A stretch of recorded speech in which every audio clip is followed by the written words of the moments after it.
What's cracking, mi gente? As you guys already know, this is your boy D once again coming to you guys, ready to give you some love and share a little bit of knowledge. As you can see on the thumbnail, on the uña, today we're gonna be talking about a character that has been on the news, a character that draw a lot of attention because of his affiliations and because of who he became later on in life. Is speaking on the criminal activities and criminal world. With that said, man, don't forget to hit the like. Don't forget to subscribe. If you get a chance, leave a comment. I'll make sure I get back at you guys. With that being said, let's get into this topic, man. As I was telling you guys early, today I'm gonna be speaking on this character, this persona, and I won't call it a profile. I won't call it nothing. I'm just gonna give you guys a little background story of who this person is, who this person was, and how he became a well-known figure in the criminal world. A lot of people know this character as Mula, MS13 gang member, MS13 leader, who later on became in life an M member, the first Salvadorian that got inductee to the organization. So we'll give you guys a little bit of juice pills. Nelson Alexander Flores Pacheco was born on the 26th of June in 1971 in a little small town or a little small apartment of state. This called Santa Ana, Salvador. Salvador got 14 states, as they well known in the United States called states. In El Salvador called departamentos, departments. We're gonna call it a state. So Mula was born in a humble canton or like a little village. He was born to two parents, a father and a mother that cared for him, loving without a doubt. But they were a humble people. They come from a humble living. They didn't have a lot of money. They weren't considered rich, but they were okay. Around the time when he was born, El Salvador was going through a civil war with the FMLN and FML, which was the guerrilla factor, and the government. At that time, the war was in a full effect, man. A lot of people were getting killed left and right. A lot of things were getting done to that country. And there was a lot of stuff going on. A lot of people losing life, innocent people as well from both sides, from El Salvador, the government, and as well as from the guerrilla family. During this war, Mula was affected viciously and savagely. During the school bus ride back home, his two sisters were killed. They were coming back from a school. The bus got bombed, and his sisters died on the horrible accident. There's no way to put it. It was a horrible accident. It happened to these two young girls, and they happened to lose their life amongst a few more, or a lot of more, I can say. That scarred him as a kid, seeing his two sisters pass away. But that's not all that his misfortune didn't stop there.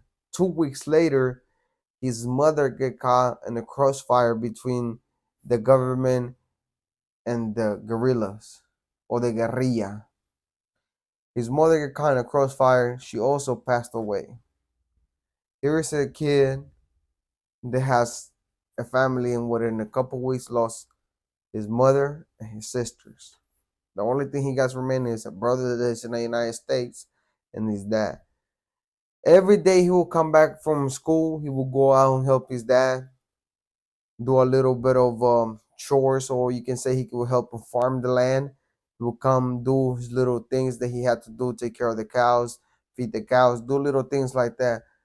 He was raised in a well normated household, poor but well organized, and these two accidents changed his life. After he lost his mother and his sister, he became a violent young man. He took that into comfort that maybe someday I would do something to remind them of my losses. So he became a violent young man. A few months passed by. In 1986, he decided to reunite with his older brother who was living at that time in Nevada, Reno. So he takes that trip, reunite with his brother. While he's here, he noticed a group of people hanging out around, probably either when he was going or to from school, that spoke the language he spoke, the same slang that was Salvadorian. At that time, that group was known as MS, Mara Salvatrucha. He decided to enjoy these people and became a full-blown gang member to a clique called Parvius Locotes or Parvius Locos. After hanging out for a while, he decided to jump in. So he got jumped into this. At that time, they hit him with a name. Usually when you get jumped into a game, they either give you a placazo or a name or a nickname, moniker, whatever you guys want to call it. And then you usually use that name instead of your government name. The name he had gotten was Mula. Why? I couldn't put it past it. I can only guess, but I'm not gonna do that. Mula is a Spanish war, but it's basically it's a donkey, a burro, and then it's a mula. So it's the female donkey version. But also that word can also be used as somebody that's not so much of a smart or eres mula. You can call somebody eres mula, like you're slow or you're a dumbass. I'm not saying that that's the reason why they gave him that name, but or because he was hard headed. That's also be because some people call you mula for being hard headed. So it can play into a lot of factors. I don't know why they give it that name, so I'm just gonna refer us to that's just the what the words means. Other people, other countries use it different, but what the words mean, that's what it means. I'm not respecting the guy, his organization, who he belonged to. That's not my intention. I'm just translating the word. So he started hanging out with these people. He started hanging out with the MS13. He started learning the trades, the streets, the criminal activity. And at that time, MS wasn't really a big organization with a hard structure as it is now. International gang, it wasn't. It was just basically they were beginning in the beginning of the times, and they were trying to form a structure that was strong enough to what it became now, international gang. In 1990, the United States government decided to deport a lot of people back to the motherland. They were getting indicted, basically. They were got locked up. They were finding illegals, and then they would send them back to the motherlands. And this happened in 1990. They sent a lot of people back to El Salvador, Guatemala, Honduras. A good number, a portion of them were MS-13 or MS gang members that got deported to El Salvador. So they sent a lot of people back to El Salvador who would later become MS, and they build their own cliques, they build their own neighborhood. But at that time, that's what it transpired. So they sent everybody back. Now this kid is here gangbanging, doing what he has to do. He's learning the criminal activity, the criminal minds, and the streets wise. 1993, he's 22 years old in Las Vegas. He's drunk. He's out for a night. He figured he needs some money, so he decided to rob a taxi driver. So he goes out there and rob a taxi driver, put a knife up to him. That's the only thing he had, a weapon. The taxi driver do as much as he can do to stop the robbery from taking place. During the robbery taking place of him forcing or basically battling with this individual, he gets stabbed during his body, and he also catch a couple punches to his face. Mula is caught by the basically Vegas PD. He gets sent to jail. He gets sentenced to a couple months in jail. He does his time. They release him. They release him back to the streets. In 1995, he's coming home from doing his bid about the robbery. And when he's coming out, he encountered a group of rival gang members. I'm guessing 18, so probably somebody else that he was going against within Las Vegas. And they get into altercation. Police are called, and he gets scooped up. The police decide to then turn it into ICE once they run the name and they figure he's a legal alien. ICE see that he's in the United States, so they send him back to El Salvador. Once he's in El Salvador, he can function. He can establish himself. He don't seem to get a grasp or what is to live back there again once he tasted the American dream, to taste the fast life over here. So he decided, I can do this, man. I'm gonna go back to the United States and see what I can do better. So he decided to in 1995 to come back to the United States. But this time, whether him and his brother had into argument or they get into a couple of details, I don't know. But this time he decided not to go to Las Vegas, but to go to Ohio, Columbus, Ohio. Mind you, he'd been on the streets already. He accomplished some sense of respect with the gang. He accomplished a sense of criminal knowledge, so he knows how to move around. He gets to Ohio and he sees there's no MS clicks over there. That he's basically the only one out there. So what he does, he started thinking, what if I could just build my own clique and decide to create my own empire? And that's exactly what he does. He built his own clique. So he started recruiting and he started becoming and he formed his clique. Los Columbus Criminal Locos. The first clique in Ohio in the whole state that became an MS13 clique. While he's there, he's the leader, of course, because he built the clique. He started recruiting more people. He started trying to figure out, how can I do this better? How can I take advantage of the things that are here? So he established communication with the gang leaders down in El Salvador, down in Honduras, and in Guatemala. And he's like, what can I do better? How can we organize this so we can open channels of communication where we can get benefit from these communications and we can start building this organization stronger and better to the point where we can reach it where now MS13 is at, international gang. So him acquiring all the experience while in jail and in the streets, you got to remember, he went to jail when he was a kid, 22 years old. Well, he was not a kid, but he was a young man. And he saw how the system worked. He saw how the streets moved. He acquired all the knowledge and all the criminal activity that can come to him. And he figured, why can I make a buck out of it? And that's what he does. He builds his own clique. He surrounds himself by his followers. They're going to be loyal to him because they're looking at him like he's the big homie. That's the dude that's the leader. That's the dude that built the clique. So our respect goes to him. So he started establishing himself as a leader presence in the United States. He started branching out and communicating with the leaders of MS13. They are now already established in El Salvador, Guatemala, and Honduras due to the deportations that took place from the United States. So he began organizing an empire. He began communicating with these dudes. They decide, we're going to start sending money to our different branches and see what we can build. With the help of one of his faithful followers, Blue, he decided to establish something else. The police doesn't even become aware the MS13 existed in Columbus until the mid 2000s. That's when they realized they had a MS13 problem and a gang there. And they start hearing about this guy named Mula. But before they do that, he does another thing.